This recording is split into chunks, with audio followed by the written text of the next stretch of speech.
ओम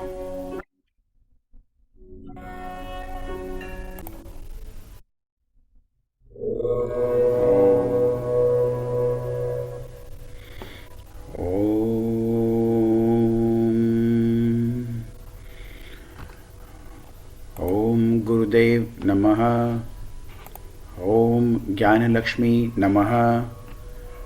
ओम धनलक्ष्मी नमः। जय श्री कृष्णा दोस्तों।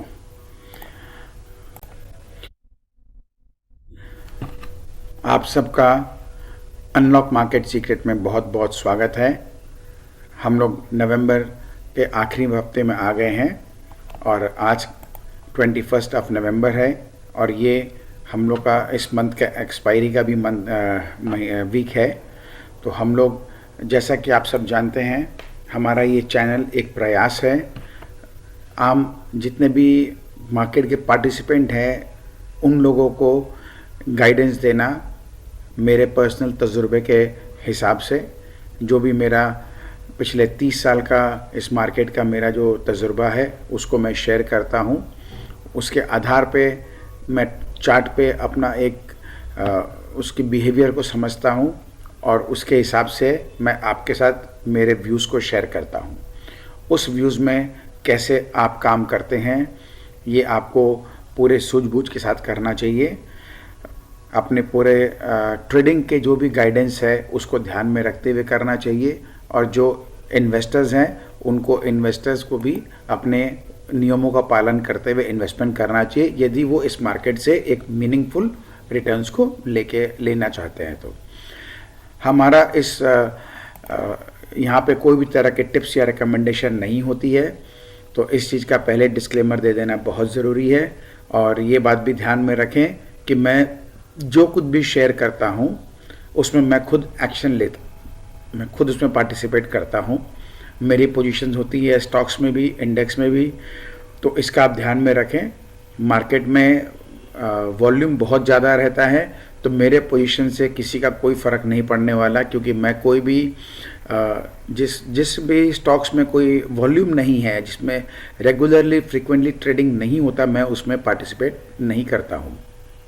इसलिए ये बहुत ज़रूरी आपका समझना है कि ऐसा नहीं है कि मैं कोई भी व्यू शेयर कर रहा हूँ तो मैं मेरा पोजीशंस को आप लोग को ऑफलोड कर दूंगा और उसमें मैं अपना प्रॉफिट कर लूँगा।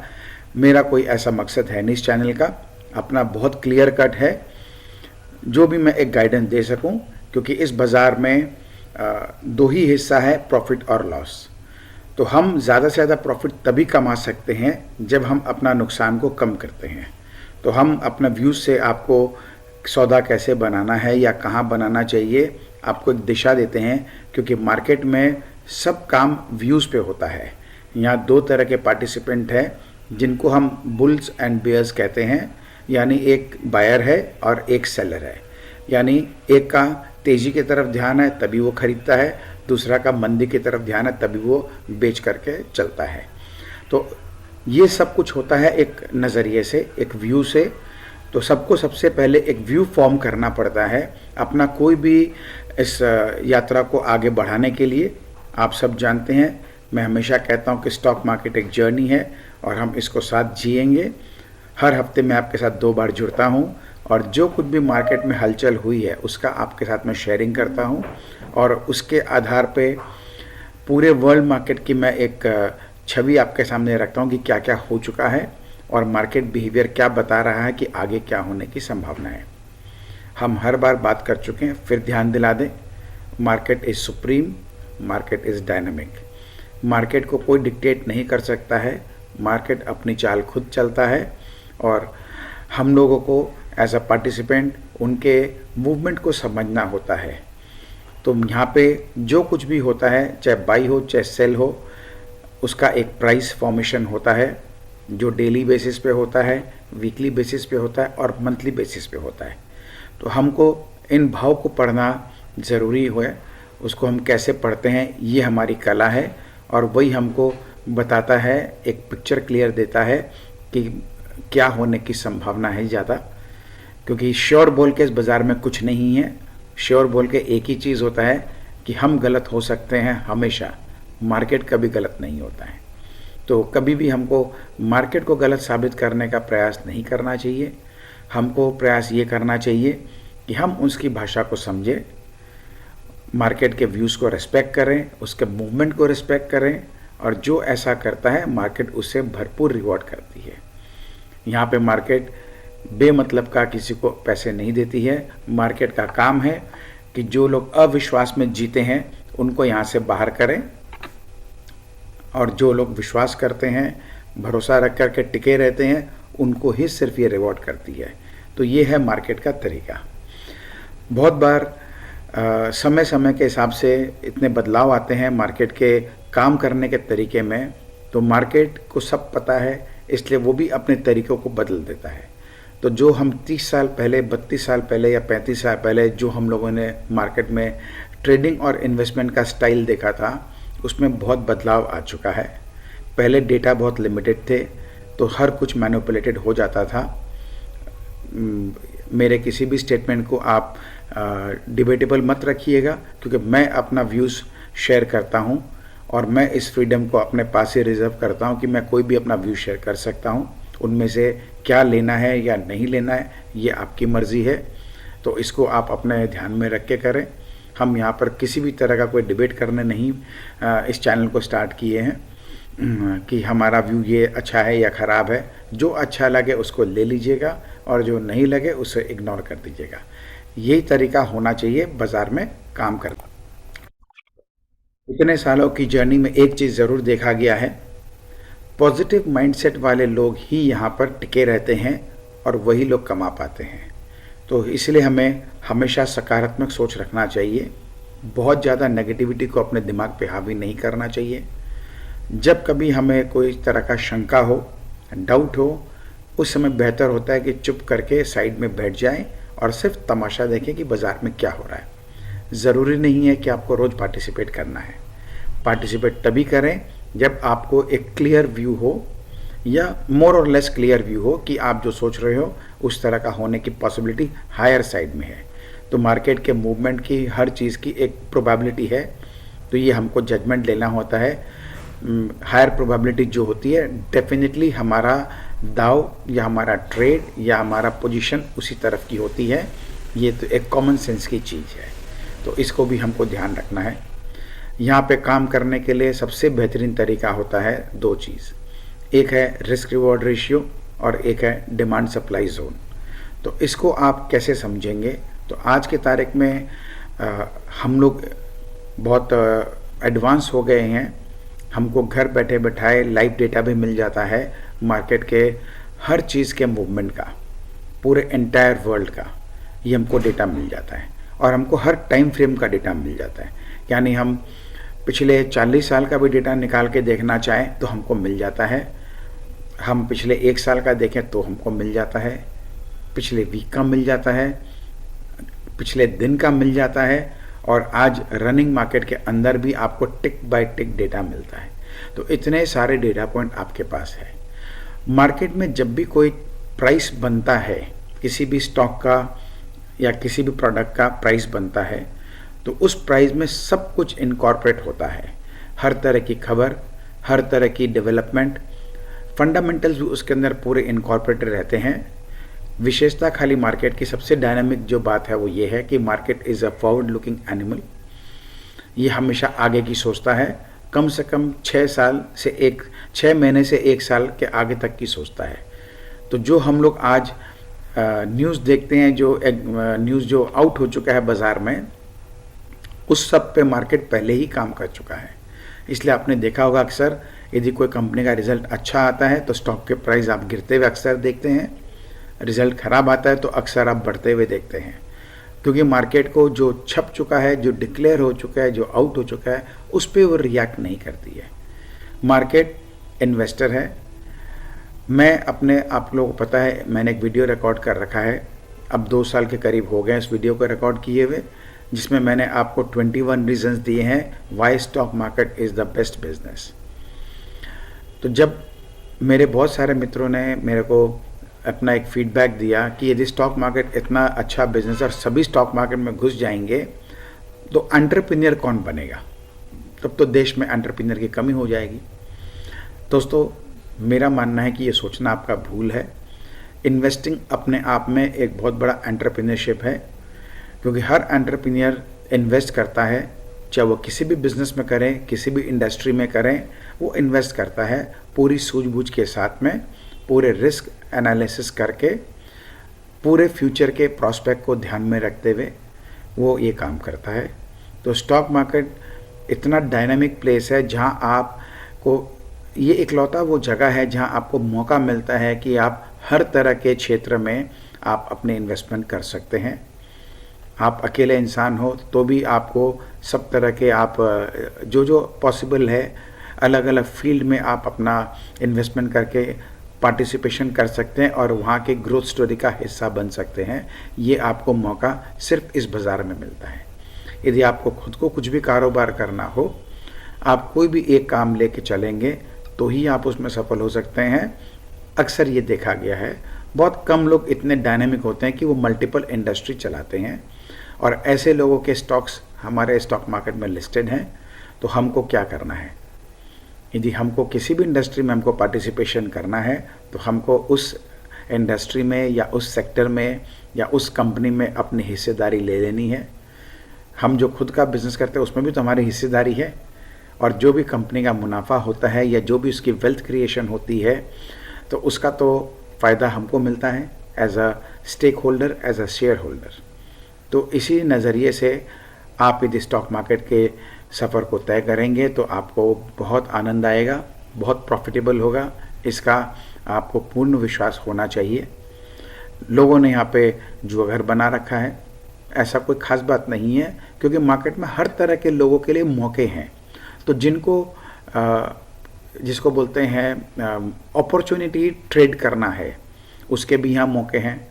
जिनको फ्यूचरिस्टिक ट्रेड करना है कि क्या हो सकता है क्या नहीं हो सकता, उसके भी मौके यहाँ पे हैं।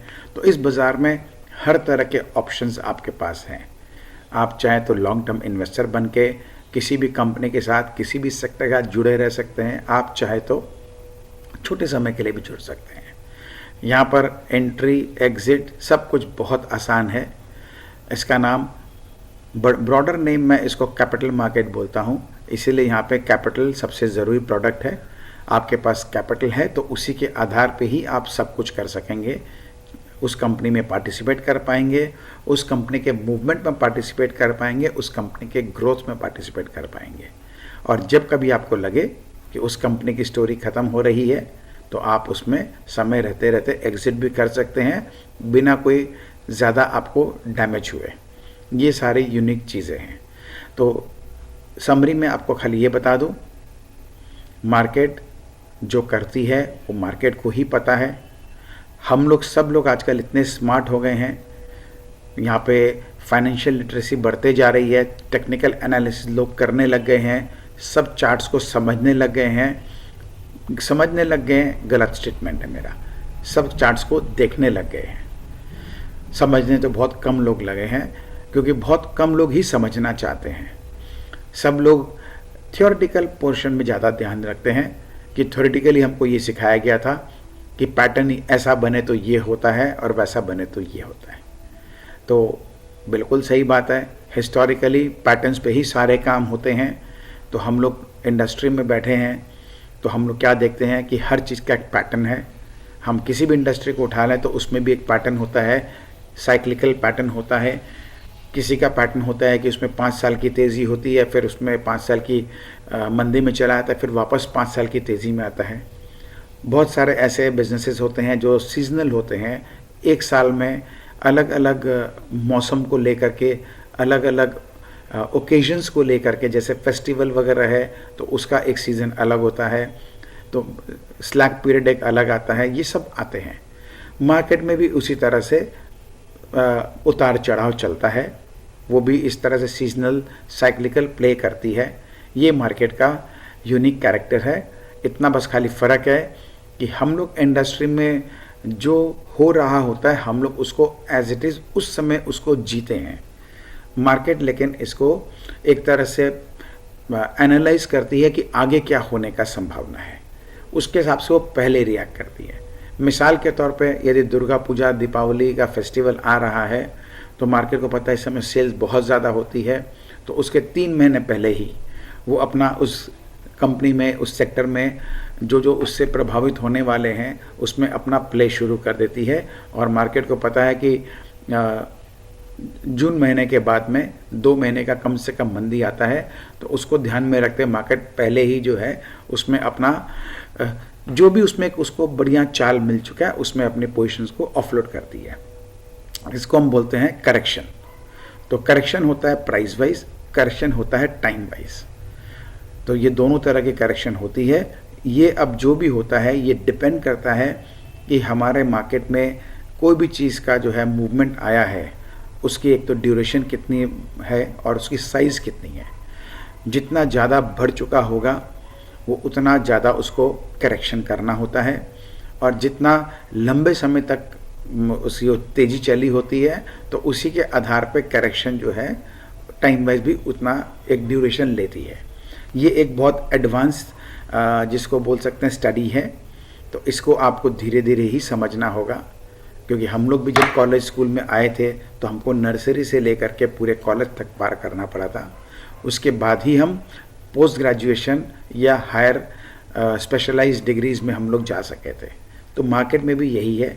तो आप शुरुआत करिए, जर्नी बहुत अच्छी है, बहुत ज़्यादा कॉम्प्लिकेटेड नहीं है। लोगों की आदत है इसको कॉम्प्लिकेटेड बना देने का।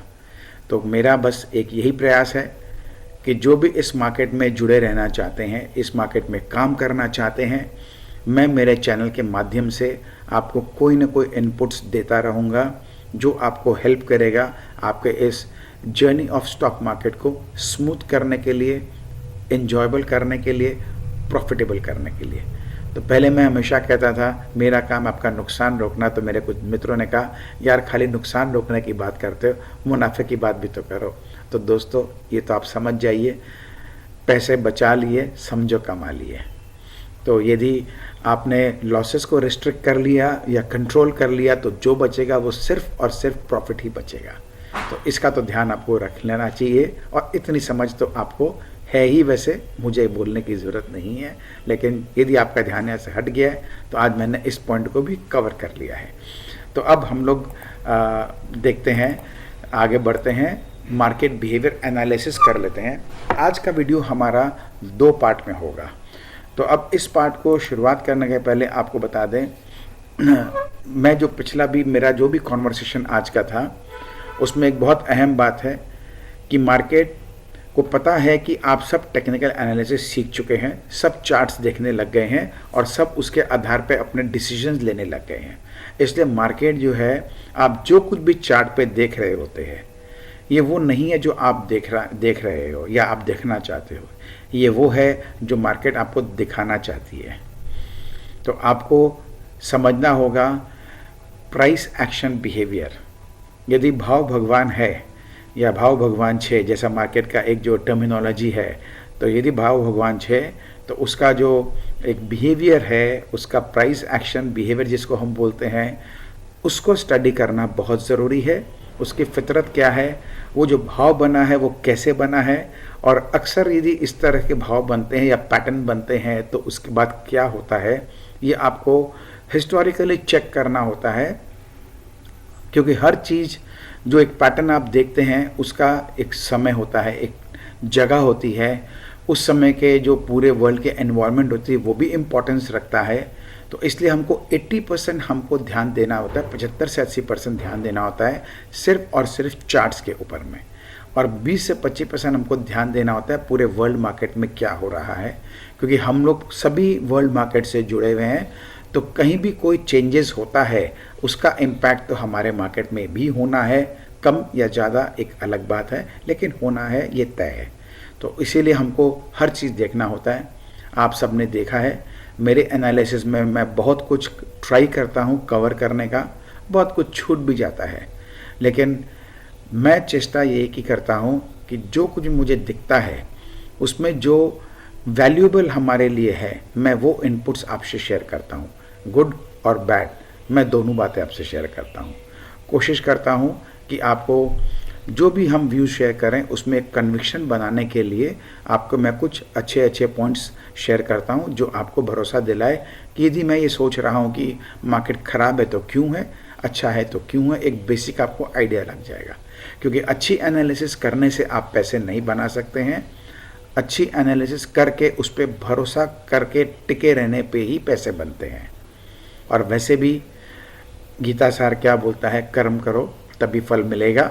तो आप यदि एक्शन नहीं लोगे तो आपको कोई भी तरह का उसमें प्रॉफिट या लॉस कुछ नहीं होने वाला है।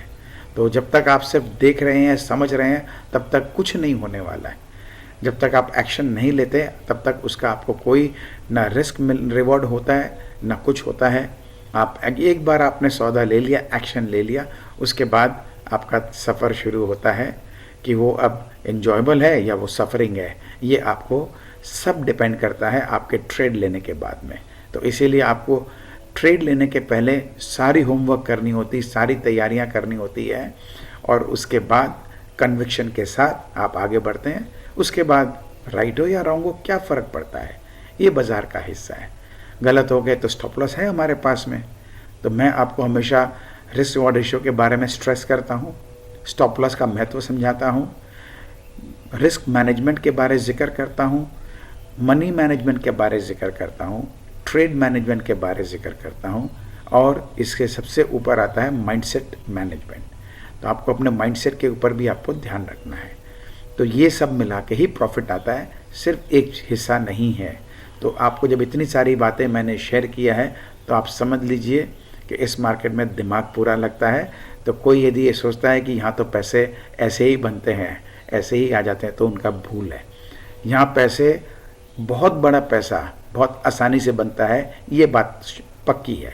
लेकिन उसके लिए आपको बहुत अच्छा आपको होमवर्क करना पड़ता है, आपको अच्छी अंडरस्टैंडिंग करनी पड़ती है इस बाज़ार के बारे में। और जो भी सौदा आप लेते हैं उस सौदा में उसके जो बिहेवियर को लेकर के आपको एक स्टडी करनी पड़ती है। तो आज मैंने आपसे बेसिक्स, आपसे मैंने बहुत सारी बातें कर ली है, तो ये आपको हेल्प करेगा आगे की यात्रा में। मैं आपसे पिछले 2-3 वीडियो में भी शेयर कर चुका हूँ, हम लोग एक बहुत बड़े बुल मार्केट में एंटर कर चुके हैं 2020 में। तो उसमें एक चाल हमको 1.5 साल का मिला था। उसके बाद हमारे मार्केट ने करेक्शन जो कि ज़रूरी था वो किया है। करेक्शन का अभी तक हम ये बोल नहीं सकते कि कंप्लीट हो गया, लेकिन मुझे पूरा कंफर्म है ये हो गया है correction complete, both time wise both price wise. अब करेक्शन कंप्लीट होने का मतलब ये नहीं होता कि बाज़ार यहाँ से दौड़ना शुरू कर दे। अब कौन सा दिन कौन सा समय बाज़ार चुनेगी ये तो बाज़ार जानता है, लेकिन आज हम जिस स्थिति पर हैं हम ऑलमोस्ट ऑल टाइम हाई के पास आ गए हैं। और ये वो जगह है जहाँ जितने लोग चार्ट्स को देखते हैं उन सबको पता है कि ये एक बार हाईएस्ट पॉइंट पर है, तो कहीं यहाँ पे डबल टॉप या ट्रिपल टॉप नहीं बन जाए और मार्केट कहीं यहाँ से क्रैश नहीं कर जाए। दूसरा, अभी लोगों को दिखाई दे रहा है जो न्यूज़ चल रही चारों तरफ में वो ये चल रही है कि मार्केट में ब्रॉडर पार्टिसिपेशन नहीं है। बिल्कुल सही है, लोगों का पता नहीं, आपको तो ये पता ज़रूर है कि हम पिछले हफ्ते से बात करके जा रहे हैं कि बाज़ार ऐसे समय पे परेशान करती है, विश्वास लोगों को नहीं आने देती है, और वो चाहती है कि जो लोग को थोड़ा बहुत भी विश्वास है तो वो यहाँ से निकल जाए। तो मार्केट के पास अपने बहुत सारे टूल्स होते हैं लोगों को यहाँ से बाहर करने के, जिसमें एक टूल है वॉलेटिलिटी, वो ये करती है, और दूसरा जो है टाइम वाइज वो अपने आप को खड़ा करके परेशान करके करती है। तो ये दो तरीके से आपके पेशेंस को टेस्ट करती है। तो यदि किसी भी सेक्टर में या स्टॉक में एक अच्छा मूवमेंट आने का है, चाहे ऊपर या नीचे का, उससे पहले वो एक बार खड़ा हो जाता है। वहाँ पर बहुत वॉलेटाइल होता है और ऐसे ऊपर नीचे करता है। वो इसीलिए करता है जिसमें कोई भी उसमें यदि सवार है तो उसको पूरा अच्छा शेकआउट कर दें और उसका कॉन्फिडेंस तोड़ दें और वो वहाँ से बाहर निकल जाए। अब जनरल डिस्कशन कर लेते हैं। एक बार आप खुद अपने आप से सोच के देखिए, हम लोग अभी रिसेंट मूवमेंट में इस 2-3 महीने में हम लोग 15,500 से 18,500 आ गए हैं। जो हमारा एक बात था कि हम 18,500 तक इस चाल में तो आ जाएंगे, उसके बाद हम देखेंगे कि कैसे क्या करता है। हो सकता है तेज़ी से निकाल के 19,000 के पार चला जाए और फिर वहाँ से करेक्शन दे, हो सकता है कि 18,500 के पास आके खड़ा होकर कर जाए। तो ये हमको देखना होता है समय समय के हिसाब से, मार्केट के बिहेवियर को, उसकी भाषा को समझते हुए। तो अभी बाज़ार एकदम परफेक्ट काम कर रही है, जो इसको ऐसे स्थितियों में करना चाहिए। ये सबसे अच्छा तरीका है काम करने का कि यहाँ ये खड़ा हो गया है, एक छोटा रेंज बना लिया है, स्टॉक्स में कोई मूवमेंट नहीं है, इंडेक्स ऊपर आ चुका है।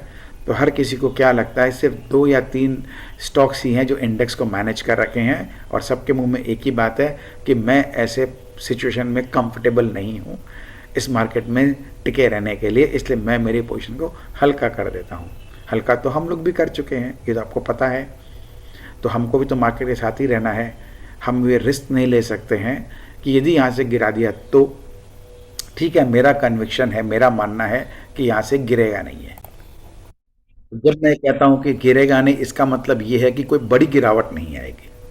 200-500 पॉइंट का गिरावट 18,500 के लेवल में, जो कि करीब 2% से 3% का है, ये कौन सी बड़ी बात है।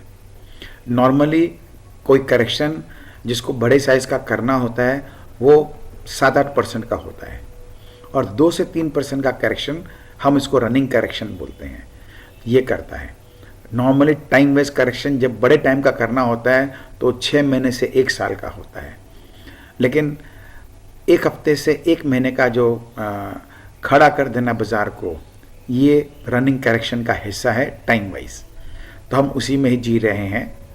तो हमने आपसे पिछले वीक भी शेयर कर दिया था कि बाज़ार इतना अच्छा स्ट्रेंथ दिखा रखी है, इतने कमज़ोरी दिखाने के साथ साथ, कि ये 18,000 के ऊपर ही टिकी हुई है, इनफैक्ट 18,200 के ऊपर टिकी हुई है।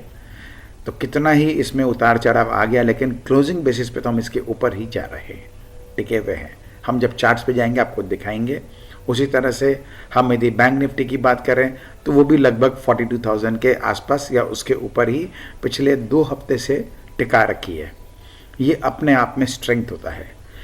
आप कोई भी तरह का मैनेजमेंट करते हैं, मैनिपुलेशन करते हैं, वो आप कुछ समय के लिए कर सकते हैं, इतने लंबे समय के लिए नहीं कर सकते हैं।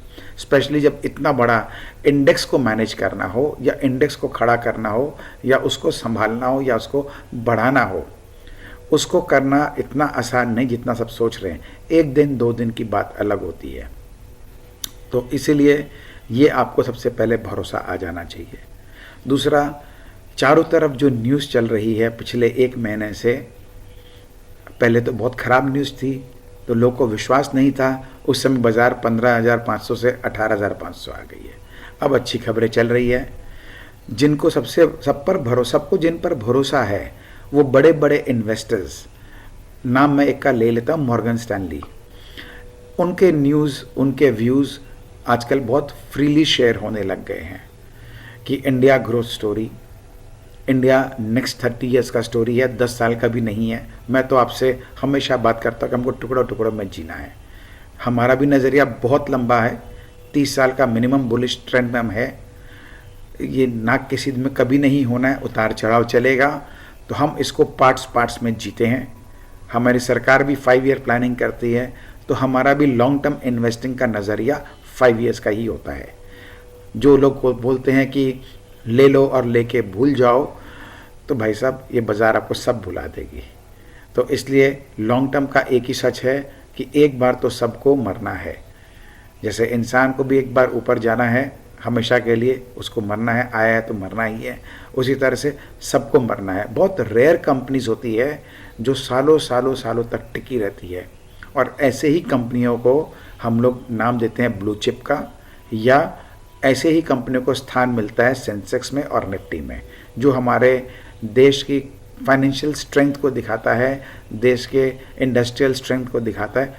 उसी में इनको हिस्सा उन्हीं कंपनियों को मिलता है, कोई चिल्लर चिंदी चोर कंपनियों को नहीं मिलता है। तो कितनी कंपनियां हैं, सेंसेक्स में देखेंगे 30, निफ्टी में देखेंगे 50। कभी भी हमारे मार्केट ने ये चेष्टा नहीं किया है कि 50 से ऊपर लेके जाए। रीशफलिंग होती है, जैसे रिसेंटली श्री सीमेंट को निफ्टी से बाहर निकाला और उसकी जगह इसका अपना एंट्री हुआ अडानी एंटरप्राइज का। अभी हाल में सेंसेक्स में भी रिशफलिंग हुआ है, तो उसमें भी डॉक्टर रेड्डीज को बाहर निकाल करके टाटा मोटर्स को अंदर ले लिया है। तो जब कम लगता है मार्केट को या मार्केट रेगुलेटर को या मार्केट के डिसाइडिंग बोर्ड को कि किसी भी चीज़ में आने में लंबे टाइम के लिए कोई स्टोरी बनने वाली है या बन रही है या बन चुकी है, स्टार्ट हो चुकी है, तभी जा कर के जो है तभी उनको एंट्री मिलती है, ऐसे नहीं मिलती है। तो स्टॉक मार्केट को आपको उसको देखने का नज़रिया मेरे हिसाब से बदल देना चाहिए। ये एक बहुत ही पवित्र स्थान है व्यापार करने का, हमको बस काम करना आना चाहिए। मैं स्टॉक मार्केट को क्रिकेट के साथ में जोड़ता हूँ और 2-3 और स्पोर्ट्स के साथ में जोड़ता हूँ। सबसे ज़्यादा इसमें जो बहुत सारी सिमिलैरिटीज है क्रिकेट मैच की तरह होती है, सिर्फ फ़र्क इतना है कि यहाँ पे हमेशा हम बैट्समैन हैं और मार्केट हमेशा बॉलर है। अब इसमें वहाँ पे अलग अलग फॉर्मेट्स है, चाहे टेस्ट सीरीज़ हो, फिर टेस्ट मैच हो, फिर वनडे है, उसके बाद T20 है, उसके बाद एक फॉर्मेट जो सब भूल चुके हैं वो है डबल विकेट क्रिकेट टूर्नामेंट का। तो हमारी जो डे ट्रेडिंग है ये काफ़ी हद तक स्पेशली इंट्रा डे ट्रेडिंग जो है काफ़ी हद तक डबल विकेट टूर्नामेंट की तरह है, क्योंकि बाकी सब जगह क्या होता है कि आप ज़ीरो पे आउट हो सकते हैं, तो आपको कोई भी नेगेटिव मार्किंग नहीं मिलती है और आप अपनी अगली यात्रा नेक्स्ट आप उसके आगे शुरू करते हैं। तो आप किसी भी प्लेयर का आप यदि एवरेज देखते हैं पूरे करियर का, तो उस एवरेज में ज़ीरो से स्टार्ट होके हाईएस्ट स्कोर जो उसने बनाया होता है उसका एवरेज होता है। तो वो औसतन देखा गया है कि 50 के ऊपर यदि किसी का एवरेज है तो उसको हम लेजेंड मानते हैं। तो ये सच है, लेकिन हमारे मार्केट का सच भी एक ऐसा है कि यहाँ पे डे ट्रेडिंग करने वालों के लिए format is double wicket tournament, जहाँ पर आपको एक लिमिटेड ओवर मिलते हैं, सिर्फ 4 ओवर, और उस 4 ओवर में आपको 6-6 बॉल के हिसाब से 24 गेंदें मिलती है। यहाँ पे भी आपको एक दिन का समय है, एक दिन का समय में लगभग आपको 6 घंटे मिलते हैं और हर घंटे को आपको उसको पार्ट्स में डिवाइड करना होता है। और यहाँ पर यदि आपकी मिस्टेक होती है तो आपको लॉस लगता है। डबल विकेट में आप यदि आउट होते हैं तो आपको -7 रन कर दिया जाता है, लेकिन आपको खेलने होते हैं पूरे।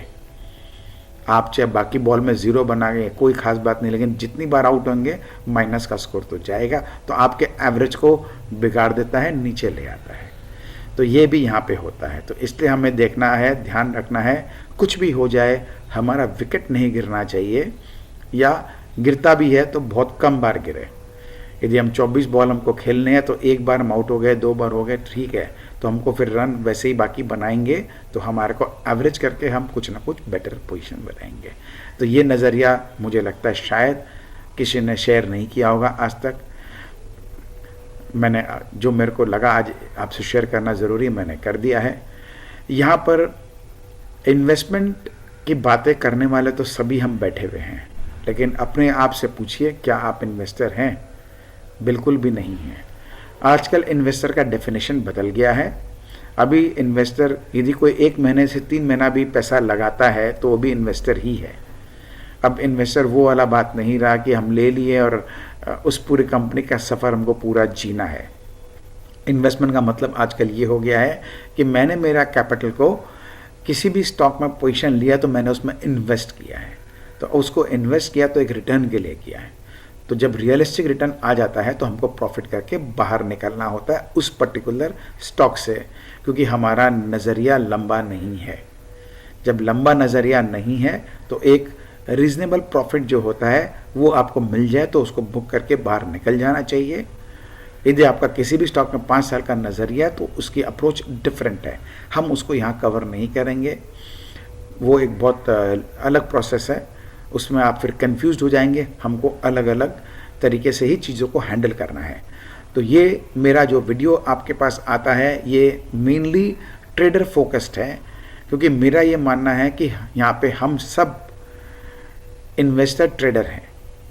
हम कैपिटल लाते हैं यहाँ पे लगाने के लिए, इसलिए हम इन्वेस्टर हैं, लेकिन अल्टीमेटली हम ट्रेडिंग ही करते हैं। भले वो चाहे कुछ घंटों का हो, चाहे कुछ हफ्तों का हो, चाहे कुछ महीनों का हो, इतना ही फ़र्क है। तो ये हम करते हैं। तो ये सारी बातें हमने आपसे शेयर कर ली। तो अब आप खाली एक ही बात को ध्यान रखें, हर पॉइंट पर हम गलत हो सकते हैं, इसीलिए आपको स्टॉप लॉस समझ के चलना, मान के चलना ज़रूरी है। बाकी सब जो आपने डिसाइड किया है, प्रॉफिट का टारगेट, एंट्री पॉइंट, उन सबको ध्यान में रख के अपना काम करें, कोई दिक्कत नहीं आएगी। बाकी स्पेशलाइज होने के लिए आपको कोच की ज़रूरत होती है। आप कोई भी कोच को आप सेलेक्ट करें। आजकल बहुत सारे कोचेज़ अवेलेबल हैं। मैं अभी तक अपना कोई प्रोग्राम शुरू नहीं कर पाया, लेकिन ये प्रोग्राम तो चालू है। मैं आपको रोज़ सिखाता हूँ, एक सिखाने का प्रयास करता हूँ। आप इसमें से जो भी अच्छा ले सकते हैं ले लें, आपके लिए फ़ायदा होगा। तो अब हम लोग बहुत लंबा आज का हमारा इनिशियल डिस्कशन हो गया, क्योंकि 2 साल में मैंने बहुत सारे लोगों की बातें सुनी हैं, समझी है, व्यूज़ मेरे पास आए हैं। तो मुझे लगा कि अभी भी लोगों के अंदर समझने में कुछ इन बातों का विशेष ध्यान दिलाना बहुत ज़रूरी है। तो आपको यदि लगता है कि मेरे टॉक्स, मेरे डिस्कशन, मेरे व्यूज़ से आपके लिए कोई वैल्यू क्रिएशन होता है, तो हमारे साथ, हमारे चैनल के साथ जुड़े रहें, हमें बराबर फॉलो करें, हमारे नोटिफिकेशन को ऑन करें, जिससे कि हमारे हर वीडियोस जब भी अपलोड होते हैं वो आप देख सकें, समय से देख सकें। क्योंकि हमारा वीडियोस जो भी अपलोड होता है उसमें बहुत सारी बातें तो लाइब्रेरी कंटेंट है, जिसको आप बार बार देख सकते हैं, समझ सकते हैं, जैसे ये वाला वीडियो है। लेकिन बहुत सारा कंटेंट जो मेरे व्यू शेयरिंग होती है फॉर द वीक, तो वो इस हफ्ते के लिए ही लागू है। तो वो वहाँ पे उसका वैल्यू उसके बाद ख़त्म हो जाता है। उसका वैल्यू आपके पास सिर्फ रह जाता है as a proof, as a reference point, उसके लिए खाली रह जाता है। तो ये आपको समझते हुए अपना हमारे वीडियोस के साथ में करना है। और आपको लगता है कि आपको फ़ायदा होता है, तो आप अपने दोस्तों या आपके चाहते लोगों से शेयर ज़रूर करें। तो अब दोस्तों हम आते हैं हमारे मार्केट बिहेवियर एनालिसिस में। पिछले वीक में जैसा हम बात करके गए थे वैसा ही हुआ है। हम 18,500 के आसपास भी पहुंच गए हैं। ये हमारा निफ्टी का, इनफैक्ट पूरे वर्ल्ड मार्केट का एक मूवमेंट जो लास्ट डे का कारोबार फ्राइडे का हुआ था। तो हम लोग लगभग बहुत नॉमिनल हमको माइनस में थे। लो हमारा 18,210 का था लो, लेकिन हम जाते जाते रिकवर कर गए और 100 पॉइंट से ऊपर की रिकवरी आके हमने क्लोजिंग 18,300 के ऊपर ही दिया है, which is very good thing.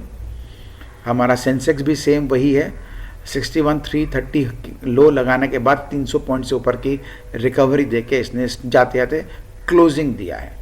तो देखो दोस्तों, ये अभी मैं इससे आपको एक बात बता दूं, इंट्राडे वॉलेटिलिटी है ये जो आप देख रहे हैं, नीचे गिरना ऊपर आना। लेकिन हमको देखना है कि प्रीवियस डे से हमारा मार्केट कहाँ गया है।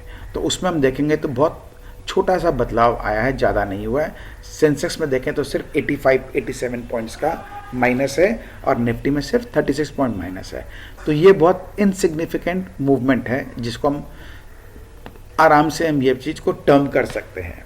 बैंक निफ्टी में भी सेम वही पोजीशन है, खाली 20 पॉइंट का माइनस है पिछले दिन के कंपैरिजन में। हमारी वॉलेटिलिटी इंडेक्स ये भी एक काफ़ी लंबे समय के लो की तरफ है, यानी मार्केट में फियर कहीं भी नहीं है। बहुत कंफर्ट जोन हमारे मार्केट को देता है स्टेबल रहने के लिए। डाउ जोन्स को हम देखें तो डाउ जोन्स में भी जो है हमने देखा इंट्राडे में नीचे गिरा, जाते जाते 200 पॉइंट का उछाल आया, ओवरऑल 200 पॉइंट प्लस में बंद हुआ है। यानी पिछले दिन का जो लो था वहाँ तक, पिछले दिन की जो क्लोजिंग थी वहीं तक का ये लो गया है। और उसके बाद वहाँ से ऊपर, क्योंकि यहाँ 200 पॉइंट का जंप है और चेंज भी 200 पॉइंट का ही है, तो हम ये आराम से मान सकते हैं कि थर्सडे का जो इनका क्लोजिंग था वो इनका लो बना है फ्राइडे को, और वहाँ से रिकवरी देके क्लोजिंग 200 पॉइंट की है। अमेरिका में 4 मेन इंडेक्स है, Dow Jones, S&P 500, Nasdaq and Russell, जो कि 2000 कंपनियों का ओल्ड इकोनॉमी स्टॉक्स का, ये चारों के चारों ग्रीन में है, थोड़ा कम थोड़ा ज़्यादा एक अलग बात है।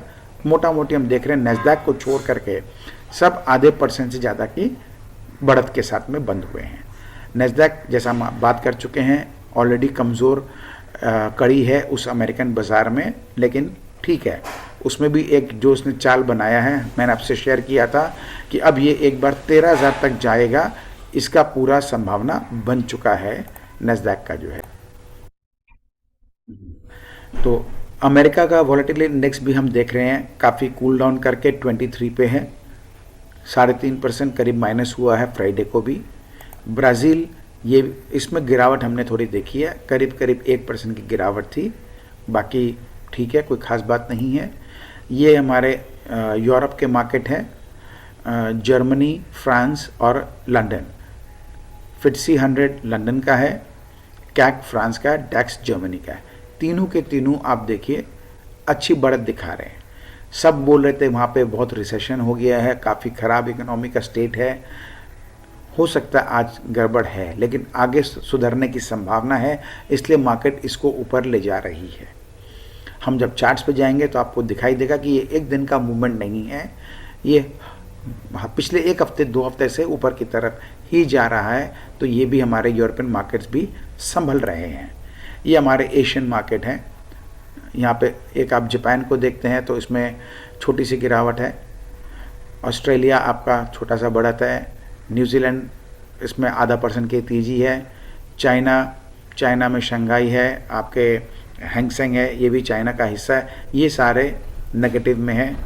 थाईलैंड, सेट इज़ थाईलैंड, ये आपका छोटे से बढ़त के साथ में है। और कोस्पी यानी कोरिया, ये भी साइडवेज फ्लैटिश टू छोटे से बढ़त में है।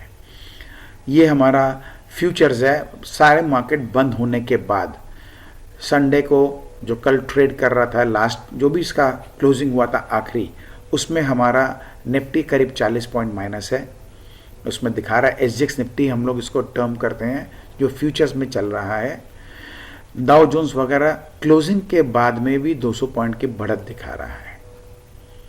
और ये हमारे जो है बाकी भी जो मार्केट हैं, डैक्स है, क्या क्या, ये सब ऊपर की तरफ बढ़त दिखा रहे हैं। हो सकता है एक सेकेंड दोस्तों,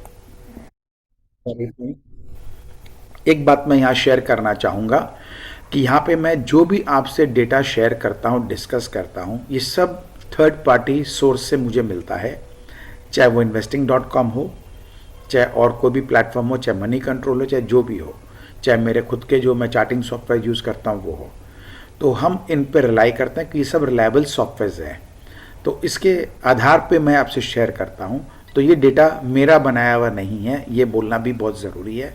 मैनिपुलेटेड मेरी तरफ से नहीं है, जो हमको दिखाया जाता है या जो अवेलेबल है पूरे वर्ल्ड के लिए, जिस पे हम ट्रस्ट कर सकते हैं, उन डेटा के आधार पे मैं ये सब चीज़ आपसे शेयर करता हूँ। मेरे पास सैटरडे संडे का एक मैसेज था investing.com से, सभी के पास होगा कि उनका साइट अपग्रेडेशन चल रहा है, तो शायद डेटा में कुछ मूवमेंट उसमें नहीं रहा होगा, तो हो सकता है कुछ चेंजेस होंगे, एक तो उसके बारे में बोल नहीं सकता। तो अब हम आते हैं, वर्ल्ड मार्केट का एक व्यू देख लिया, हम अपने बाज़ार पे आते हैं। हमारा निफ्टी फ्राइडे को कमज़ोरी की तरफ ही काम किया है। 50 में से 36 स्टॉक्स माइनस में है, 14 प्लस में है। और सेक्टर वाइज देखें तो IT और सर्विस सेक्टर, ये दो ही मेन है जो ग्रीन में है, बाकी सारे रेड में है। यानी ब्रॉडर पार्टिसिपेशन आप देखेंगे तो माइनस की तरफ है। तो ये जो एक फियर लोगों के मन में है, ये इस कारण से है कि कहीं बाज़ार गिर न जाए। तो यही बाज़ार चाहती है, यही मार्केट का दृश्यम है कि वो आपको कुछ दिखाए, करना कुछ और चाहे, क्योंकि यदि बाज़ार में खराबी है तो फिर 18 के नीचे क्यों नहीं जा रहा है। तो ये है। अब इस हफ्ते क्या होगा हम आगे बात करेंगे, पहले थोड़ा इस व्यू को हम देख लेते हैं। ये हमारा वीकली पूरा पोजीशन है। निफ्टी बैंक इस वीक में भी स्ट्रेंथ दिखाया था, लगभग 0.25%, 0.7% का बढ़त है। इंडिया विक्स हमारा छोटा सा ही माइनस हुआ है, लेकिन नीचे की तरफ ही है वीकली बेसिस पे। निफ्टी 50 में पूरे हफ्ते में पिछले वीक से इस वीक की क्लोजिंग में 0.25% का नेगेटिव रिटर्न हुआ है। निफ्टी 100 में 0.5 का है। स्मॉल कैप अभी भी साइडवेज खड़ा, परफॉर्म नहीं कर रहा है और 0.5% माइनस है। हमारा मिड कैप 1.5% माइनस है, इसमें ज़्यादा गिरावट है मिड कैप में।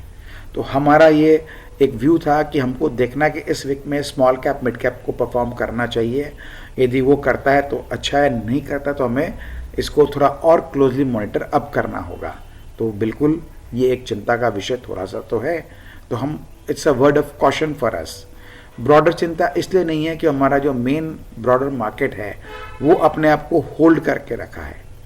तो सारे चीज़ तो एक साथ चलते नहीं है, तो कभी कुछ कोई खड़े हो जाएंगे, कोई गिरेंगे, ऐसा चलता है। सेक्टर वाइज देखें तो PSU बैंक वापस फ्लेवर में आया है पिछले हफ्ते, और 2.5% का इसमें बढ़त मिली है पिछले वीक के कंपैरिजन में। प्राइवेट बैंक के अंदर में भी 0.4% की बढ़त है। फाइनेंशियल सेक्टर में भी हम 0.35 की बढ़त है। और निफ्टी IT इंडेक्स, मैंने आपसे कहा भी था, 2 हफ्ते से बोल रहा हूँ, इसको हमको क्लोजली वॉच करना है।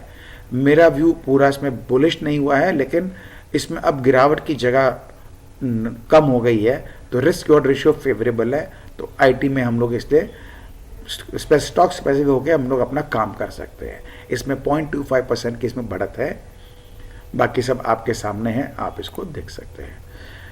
ये हमारा जिन सेक्टर में नेगेटिव था, media -5%, auto -2%, consumption -2%, FMCG almost 2%, pharma health care -1.5%।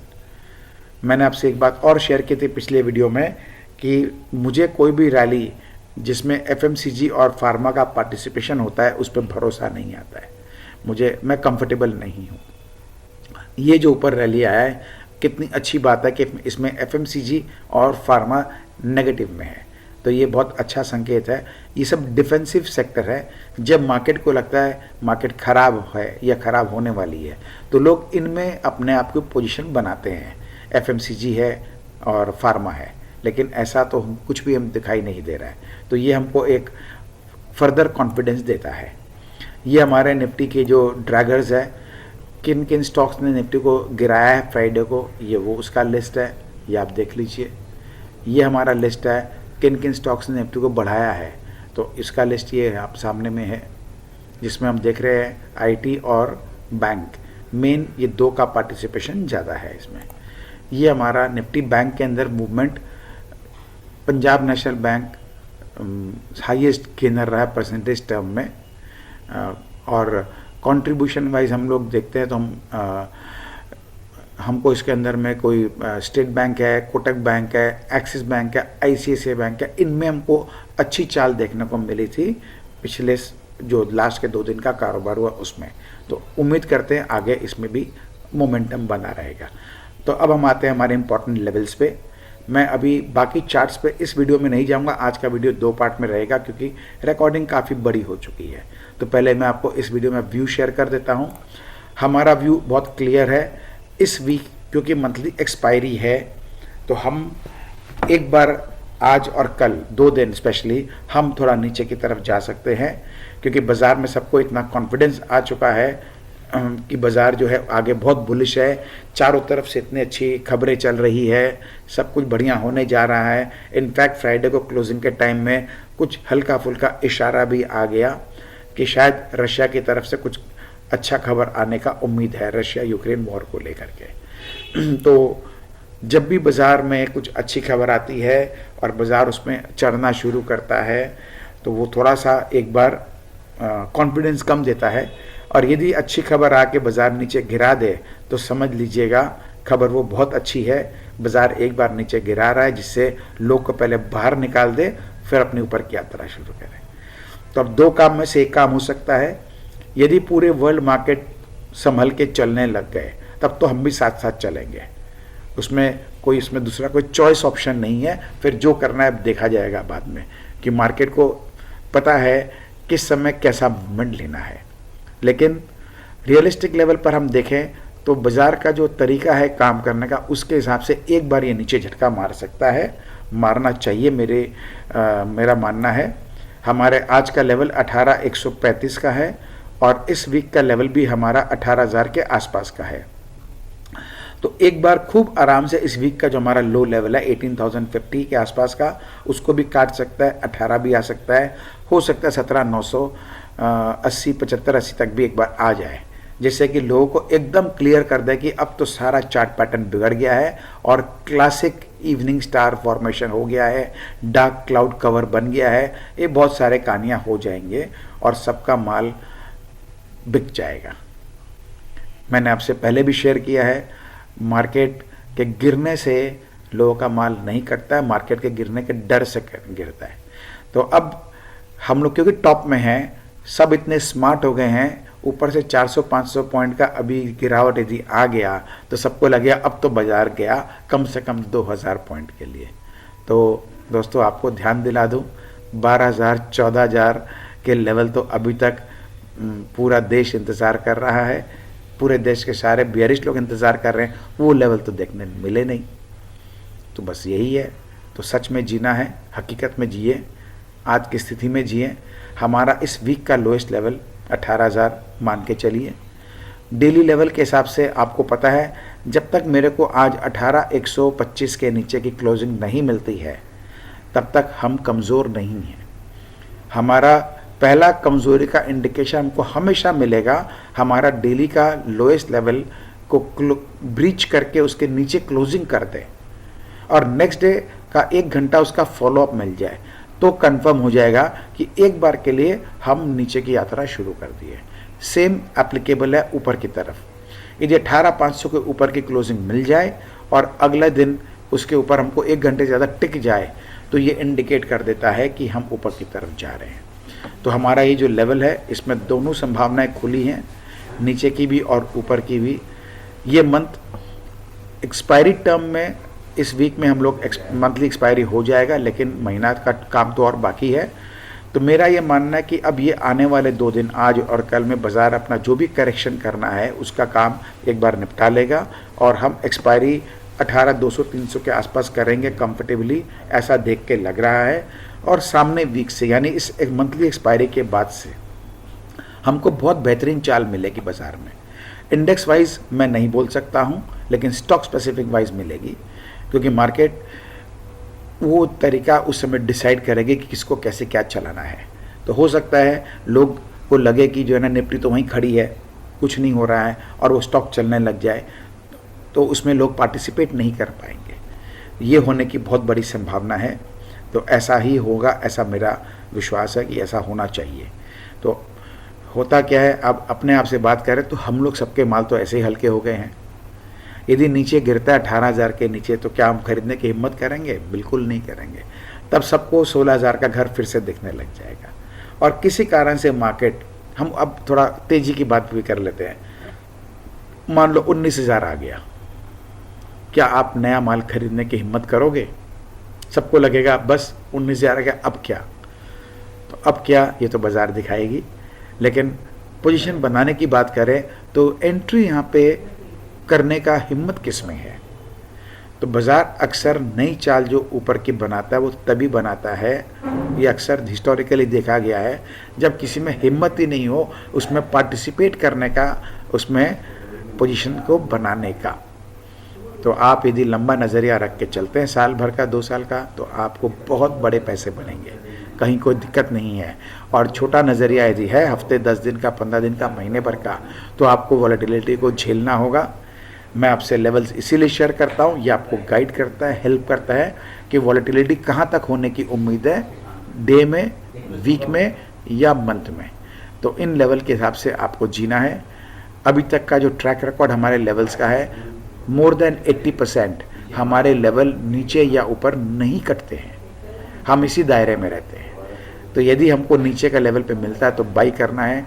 यदि हमारा डे का लेवल मान लेते कट गया और क्लोज नीचे का आ गया, कोई बात नहीं है, हड़बड़ी नहीं करना है, हमको इंतज़ार करना है। 18,000 के आसपास आता है तो उस जगह पे हमको पता है वीक का लोएस्ट लेवल है, जल्दी से नहीं कटेगा, तो वहाँ आप अपनी पोजीशंस को बनाएं। इनहेरेंट मार्केट बुलिश ट्रेंड में है, हम यदि ट्रेंड, लॉन्ग टर्म ट्रेंड की बात करें तो, इसलिए एक चीज़ का ध्यान रखें, फिर से रिमाइंडर दे रहा हूँ, गलती से भी शॉर्ट नहीं करना है। कोई डे ट्रेडिंग करते हैं, कोई स्किल ट्रेडर है, कोई एक्स्ट्रा स्किल ट्रेडर है, वो कुछ भी करे, सब चलता है, उनको पता है कैसे काम करना है। वो मौका देख के चाहे आधे घंटे के लिए भी बेच करके छोटा मोटा मुनाफा मिले, बड़ा मुनाफा मिले, जो मिले उसको लेना आता है। लेकिन मेरा वीडियो मासेस के लिए है, तो आम जनता इतनी ज़्यादा एक्सपर्ट नहीं होती है कि वो हर मूव में पार्टिसिपेट कर सके। तो आपको अपना नज़रिया थोड़ा सा वीक, हफ्ते के हिसाब से या महीने के हिसाब से बना के चलना चाहिए। और बीच में कोई भी आप पोजीशन लेते हैं, क्योंकि आप ट्रेडर है। यदि आपको 10% से ऊपर का प्रॉफिट आ गया तो आपको तो 100% प्रॉफिट बुक करके निकल ही जाना चाहिए। उससे बेसी का लालच करेंगे तो आज नहीं तो कल मौत निश्चित है। ये हमारा है निफ्टी के अलावा बैंक निफ्टी का गाइडेंस है। 22,000 के ऊपर की क्लोजिंग हमको मिली है, 400 के ऊपर में ठीक चल रहे हैं। मंथली लेवल को देखें तो 41,700 के ऊपर जब तक हमें बुलिश है, फर्स्ट क्लास है, कहीं कोई दिक्कत नहीं है। तो इस हफ्ते का हमारा इनफैक्ट आज का लोएस्ट लेवल 42,100 है। तो जब तक हम इसके ऊपर हैं तब तक कहीं कोई दिक्कत नहीं है। डे के हिसाब से आधे घंटे से ज़्यादा क्लोजिंग इसके नीचे मिलती है, बाज़ार टिकता दिखे तो ही हम कमज़ोरी में आगे और फर्दर जाएंगे, नहीं तो कहीं कोई दिक्कत नहीं है। वीकली में देखें, जब तक हम 42,350 के नीचे क्लोज नहीं करते और उसका नेक्स्ट डे का 1 घंटे का फॉलोअप नहीं आता, तब तक हम न्यूट्रल से बुलिश ट्रेंड में रहेंगे। ओवरऑल हम बुलिश इसलिए हैं क्योंकि मंथली हमारा 41,700 के ऊपर हम बुलिश है। तो हमारा अगला टारगेट हमारा 42,500 का है, जो कि हम वहीं पे ट्रेड कर रहे हैं। उसके बाद 43,300 का है। तो ऐसे हमारे लेवल्स पे काम करने होते हैं। तो मैंने अपना व्यू आपको क्लियरली शेयर कर दिया है कि हम एक बार करेक्शन करेंगे आज और कल 2 दिन में। ये करेक्शन हमारा जो है निफ्टी का करीब 200-300 पॉइंट का रहने का उम्मीद है और उसके अंदर में 18,000 से नीचे हमको बहुत ज़्यादा लगता नहीं, और चला भी जाएगा तो टच एंड गो वाली बात है, जाएगा और वापस बाउंस बैक करके आ जाएगा। तो उसमें कहीं कोई दिक्कत नहीं है। ये हमारा निफ्टी का चार्ट भी आप देख लीजिए एक बार। ये हमारी पुरानी ट्रेंड लाइन लगी हुई थी, एक हमने नई ट्रेंड लाइन बना दी है। तो इस ट्रेंड लाइन के ऊपर ये जो टॉप बना है, तो यहाँ से यहाँ का जो ट्रेंड लाइन है, अब इसके लिए बड़ा सपोर्ट का काम ऑलरेडी कर रहा है 18,050, जो हमारा 18,000-18,050 के बीच में। तो ये हमारा इस आज का भी और इस वीक का भी लोएस्ट पॉइंट ही है। तो यदि आपको नीचे मिलता है तो बाय ऑन डिप्स का मार्केट है, आपको अच्छा एंट्री पॉइंट मिलता है।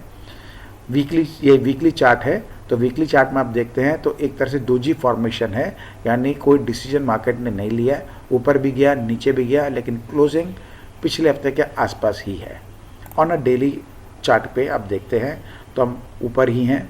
एक ऊपर में जिसको बोलते हैं क्लाउड फॉर्मेशन हो रहा है, ये रेड कैंडल है, थोड़ा सा डार्क क्लाउड का फॉर्मेशन दे रहा है, और एक रेड कैंडल बन जाएगा तो एक क्लासिकल डार्क क्लाउड कवर बन जाएगा, ऐसा दिखा देगा। लेकिन हमारा ये जो नीचे का मूविंग एवरेज है, मेरा ये मानना अभी तक यही है कि करेक्शन मैक्सिमम यहीं तक आएगी। तो इसका नीचे का लेवल जो हमारा है वो है 17,976, ये नीचे का पॉइंट है, ये कल का क्लोजिंग के हिसाब से। और बाकी इसका हम हाई पॉइंट देखें 18,100 का है। तो लगभग हम इसके बीच में कहीं पे भी हम आके अपना करेक्शन आजकल वाला निपटा देंगे। RSI 60 के ऊपर ही है तो कहीं कोई टेंशन नहीं है, और वीकली में भी 60 के ऊपर ही है तो कहीं कोई टेंशन नहीं है। बैंक निफ्टी वीकली चार्ट में हम पिछले हफ्ते से ऊपर ही गए हैं, हर वीक हम इंच अप कर रहे हैं। 2 हफ्ता पहले इनडिसीजन था लेकिन ऊपर निकाल गया है। ये हमारा पिछले साल का अक्टूबर 2021 का जो हाई था उसके ऊपर यहाँ पर टच करके करेक्शन दिया और अब उसको ऊपर निकाल के ले गया है। 2 वीक से उसके ऊपर क्लोजिंग दे रखा है, इसका मतलब इसने स्ट्रेंथ पहले ही अपना दिखा दिया है। तो अब बैंक निफ्टी के लिए 41,840 का जो मैंने लाइन बनाया है, इसको हम एक पहला स्टॉप लॉस मान लेते हैं, और दूसरा स्टॉप लॉस हमारा जो है वो हमारा यहाँ पे 41,500 का है। तो 500 से 1000 पॉइंट की करेक्शन इसमें आराम से निफ्टी के साथ साथ में आना चाहे तो आ सकता है, इससे ज़्यादा की गुंजाइश नहीं है। तो यहाँ पर हमारी जो भी क्लोजिंग हमको हाईएस्ट मिली है, तो ये लाइन हमारे संजोग से इसी के साथ में मैच करता हुआ है, तो ये जोन पे आराम से आ सकता है, आना चाहे तो संभावना पूरी है। ये हमारा निफ्टी 500 का है, इसका भी आप देखिए जो टॉप अभी हाल में लगा था उसको टच करके वहाँ से करेक्शन दे रहा है। ये जो हमारी फॉलिंग ट्रेंड लाइन है यहाँ आके सपोर्ट ले लेगा। तो 15,500 की क्लोजिंग थी, ये दिखा रहा है नीचे 15,300 के आसपास, तो लगभग 250-300 पॉइंट की इसमें भी गुंजाइश है, आ सकता खूब आराम से। वीकली पॉइंट पे आपको मैंने दिखा दिया ट्रेंड। वीकली इसलिए दिखाता हूँ कि आपको मैं पूरे चार्ट को एक पेज में कंपाइल भी कर सकता हूँ और week on week basis position दिख जाएगी। तो पहला ये वीक है जो पिछले वीक से कमज़ोर आया है, लेकिन प्रीवियस वीक के क्लोजिंग से ऊपर ही आया अभी तक है, तो कहीं कोई दिक्कत नहीं है। तो थोड़ा सा यहाँ पे RSI में डाइवर्जेंस जरूर है वीकली बेसिस पर, लेकिन हो सकता है संभाल ले, इसकी संभावना भी पूरी है। तो ये जो इसका टॉप बना था यहाँ पर, तो यह इसका लाइन अपना है 15,100, अभी 15,550 है। तो 400-500 पॉइंट का करेक्शन इसमें भी आराम से करना चाहे तो कर सकता है। मिड कैप का आपका ये पुराना ट्रेंड लाइन था, एक नया फॉलिंग ट्रेंड लाइन इस हाई को लेके बना दिया गया है, तो इसको भी हम देख रहे हैं ब्रीच कर चुका है। तो मिड कैप में दिक्कत दिखाई दे रही है और ये सारे एवरेजेस को ब्रेक करके नीचे ट्रेड कर रहा है। तो ये मिड कैप फर्दर गिरेगा, इसकी पूरी पॉसिबिलिटी बन गई है। कहाँ तक गिरेगा वो ये लाइन नीचे ड्रॉ करके हमारा आ चुका है। तो लगभग 11,500 के आसपास ये फॉलिंग ट्रेंड लाइन बनती है। इस समय इसकी क्लोजिंग करीब लगभग हमारे को मिली है 11,700। तो 11,700 की क्लोजिंग है, उसके आधार पे हम यहाँ पे करीब 400 पॉइंट का इसमें भी मिड कैप में भी गिरावट देख सकते हैं। ये मिड कैप का वीकली कैंडल है, तो वीकली कैंडल में भी सेम वही है। इसमें पहले मूविंग एवरेज पे अभी है फिलहाल, तो गिरने को नीचे लोएस्ट तक आ सकता है जो 11,400 है। तो 11,400 में यहाँ पर एक अच्छा सपोर्ट भी है, ये भी बनेगा। फिलहाल ये जो एक इसका सपोर्ट पहला है वहीं पर ही क्लोजिंग दिया है, संभलना चाहे तो यहाँ से भी संभल सकता है। तो इसलिए हमको ये नहीं सोचना चाहिए कि हमको सिर्फ नेगेटिव ही सोचना चाहिए। चार्ट्स देख करके, प्राइस एक्शन बिहेवियर देख करके ऐसा बोल रहा है कि 1-2 दिन में ये करेक्शन निपटा देगा। तो जो थोड़े बहुत को जो जितने कॉन्फिडेंस लोगों में आ गया उन सबको ये बाहर निकाल देगा। लेकिन यहाँ हमारे पास एक पॉइंट है 1, 2, 3, तो ये अच्छा पॉइंट है। और ये हमारा मूविंग एवरेज जो हम 3 बार का मूविंग एवरेज बना रखे हैं, इसका लोअर रेंज भी मेरा 11,350 है। तो यहाँ पे सपोर्ट ले लेना चाहिए। स्मॉल कैप, इसको आप देखिए, ये तो कुछ काम ही नहीं कर रहा है, एक बहुत ही छोटे दायरे में फंसा हुआ है। तो जब ये बड़ा ही नहीं है तो गिरना भी क्या है। दूसरा, इसका ये जो एक सपोर्ट था बहुत बड़ा, यहाँ तक ये गया था, इसका जो टॉप बना था इस जगह पे, तो ये एक लाइन टेक्निकल एनालिसिस के मुताबिक एक बहुत स्ट्रॉन्ग सपोर्ट का काम कर रही है। एक बार इसने ब्रेक किया भी था, लेकिन हम हमेशा बोलते हैं कि हमको फॉलोअप चाहिए, तो फॉलोअप में ऊपर आ गया। एक बार यहाँ पे भी ब्रेक किया था, लेकिन ये इसी छोटे दायरे में ही ये कंसोलिडेट करके, मैं थोड़ा जूम कर देता हूँ, कंसोलिडेट करके फिर यहाँ से खींच के निकाल दिया। और अभी भी लगभग हम इस लाइन के ऊपर ही कर रहे हैं, सारे मूविंग एवरेज के नीचे है फॉर श्योर। ये देखिए जूम कर दिया हूँ, लेकिन अभी भी आपका जो मेन जो स्ट्रॉन्गेस्ट सपोर्ट था उसी पर ही टिका हुआ है। तो बहुत ज़्यादा इसमें भी करेक्शन होना है, तो ये इतने सारे जो लो बने हुए हैं यहाँ तक ये मैक्सिमम आ सकता है। तो इसमें भी जो है कोई 100-200 पॉइंट की गिरावट से ज़्यादा मुझे नज़र नहीं आ रही है। ये स्मॉल कैप का कहानी है। तो इस बार बाज़ार चलेंगे तो सबसे पहले स्मॉल कैप चलेगा, क्योंकि प्राइस वाइज करेक्शन बहुत बड़ा किया है। इसमें मैंने ऊपर से 2 फॉलिंग ट्रेंड लाइन बना रखी थी। ऊपर का फॉलिंग ट्रेंड लाइन तो बहुत दूर है, नीचे का लोअर फॉलिंग ट्रेंड लाइन के ऊपर भी अभी तक नहीं जा पाया है। तो समय भी पूरा साल भर से ऊपर का निकल गया है, प्राइस वाइज भी अच्छा करेक्शन आ गया है। तो निफ्टी हो सकता है उतनी चाल न ले, खड़ी रह जाए, लेकिन अब यहाँ पे स्मॉल कैप को निकलना चाहिए, ऐसा मेरा रीडिंग चार्ट का जो बताता है वो यही है। तो अब स्मॉल कैप को चलना चाहिए ये, लेकिन होगा सब काम नेक्स्ट वीक से ही। इस वीक मंथली एक्सपायरी बहुत बड़ा एक्सपायरी माना जाता है, तो लोगों की जो ऑप्शंस की पोजीशन होती है उसके चक्कर में इनको थोड़ा सा एक अलग गेम बनाना पड़ता है। ये स्मॉल कैप का हमारा वीकली चार्ट है, तो उसमें आप देख रहे हैं जो एक टॉप बना था उसके ऊपर का दूसरा टॉप बना था, ये तो बहुत दूर का सिनेरियो है। अब हम नीचे का एक टॉप जो है इससे हम ले करके चल रहे हैं, तो इस टॉप के ऊपर भी ये नहीं जा पाया है अभी तक। तो ये हमारा खूब आराम से हम इसको ले सकते हैं कि 14 मंथ का करेक्शन मिनिमम हो चुका है। प्राइस वाइज देखें तो यहाँ जो इसने लगाया था वहाँ से यहाँ 10 महीने से ऊपर हो गए हैं, इसको एक ही दायरे में फंसा हुआ है। तो ये एक बहुत क्लासिकल यहाँ पे कंसोलिडेशन हुआ है। और वीकली चार्ट पे भी देखें तो हमारा जो नीचे का जो हमारा मूविंग एवरेज है वो भी हमारा 4200 4200 पे ही आता है। तो अभी हम 4278 है, तो इसमें 2% से ज़्यादा की गिरावट इसमें भी मुझे नज़र नहीं आती है। मैक्सिमम इतना चाहे तो कर सकता है। तो बाकी हम अगले वीडियो में कवर करेंगे, नहीं तो आप इस वीडियो को देख नहीं पाएंगे मार्केट खुलने के पहले। तो मैंने आपको मोटा मोटी इस चार्ट को अगले वीडियो में दिखाना था, फिर भी आपको दिखा दिया है। तो ये आपका वीक बहुत मंगलमय हो, ऐसी आपको हमारी शुभकामनाएं आपके साथ में है। हमारे व्यूज़ को आप समझें अच्छे तरह से, उसके हिसाब से प्लान करें। मैं वीडियोस थोड़ा सा लेट बनाता हूँ, ट्राई करता हूँ मैक्सिमम जो हो चुका है उसको कवर कर सकूँ और उसके हिसाब से आप पोजीशन अपनी बना सकें।